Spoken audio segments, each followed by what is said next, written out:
Mais j'ai l'impression que très souvent dans ma vie, j'ai eu peur de mes propres ambitions. Je me rapproche de plus en plus de la trentaine et je me rends compte finalement que la plupart des objectifs de vie que je poursuis activement aujourd'hui, c'est des rêves que la moi d'avant avait abandonnés. C'est-à-dire qu'en fait, je me disais, ouais, c'est ton rêve, mais les rêves, c'est pas fait pour être réalisé.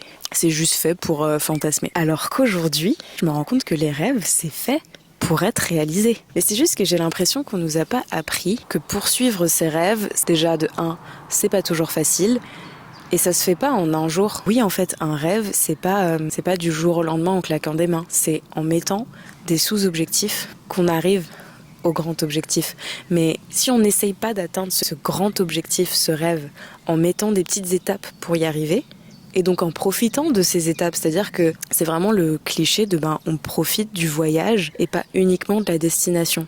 C'est ça aussi poursuivre ses rêves, c'est profiter du voyage pour atteindre ses rêves, c'est aussi un rêve en soi en fait, ça fait partie du rêve. Je pense que c'est ça qu'on oublie, en tout cas moi personnellement, je pense que c'est ça que j'avais oublié